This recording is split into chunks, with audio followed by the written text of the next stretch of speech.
Hi guys, I was talking to Curtis Stone the other day about his winter up there in British Columbia and kind of his crops outside, and they're not doing great underneath these mini tunnels just because of all the snow he's been having. So we were talking about using some hoop houses or caterpillar style tunnels to do some better protection of his crops, and I wanted to share what we came up with. So what I'll start by doing is kind of share what's out there and some of the disadvantages, and then we'll kind of go over the kind of evolution that we've made with these style tunnels and how I even think it can be even more improved. So this right there you can see is currently how most of these caterpillar style tunnels are. So if you look at this picture here, this is one. You can see the end comes right down and is tied off on the ground. There's ropes that go back and forth to hold the plastic to the bows.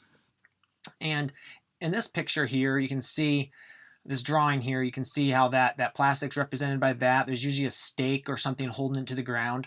A couple disadvantages here is, one is the plastic sometimes will slide off this end bow, especially in the hot summer. Sometimes the ropes will loosen and just slide off. And obviously that can be fixed by just tightening the ropes every couple weeks, but who wants to do that?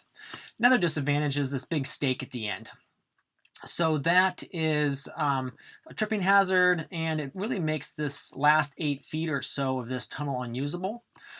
So when we built our hoop house a couple years ago, we went ahead and changed the design just a little bit. And you can check my video on that whole process in the show notes below, so you can check that out. And but I'll just talk over it really quick here. We slanted this last bow, put wiggle wire on that, so that wiggle wired the plastic right to that bow. And then right here we made a couple 2x4s and ran down the stakes in the ground.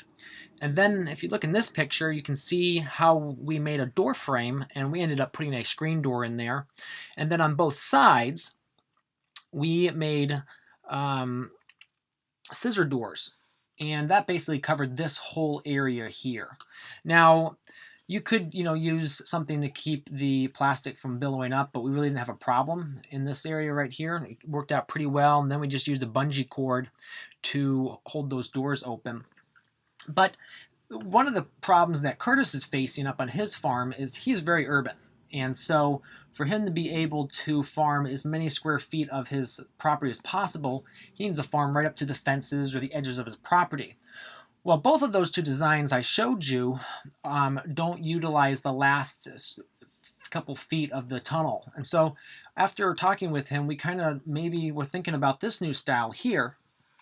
And what this is that it takes a bow and runs out at a 45-degree angle at the end of the tunnel.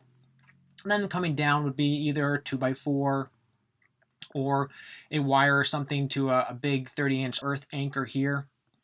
Now you could go ahead and actually extend your ground posts on this last bow, so it actually kind of come up and be even, so the plastic goes straight across. That would work.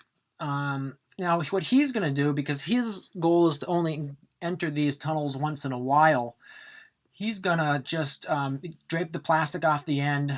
That plastic will be wiggle wired on this bow, and then he'll just use sandbags to hold it down at the base. You could, put a door or actually make these scissor doors on the end as well, and that would work. So anyway, we'll go ahead and probably build some of these this summer, and at least we're probably going to put one on our property here just to try the style and see how it works. But anyway, if you have questions or comments, feel free to comment below, subscribe to the channel, and share this and let others know about this, and looking for your feedback.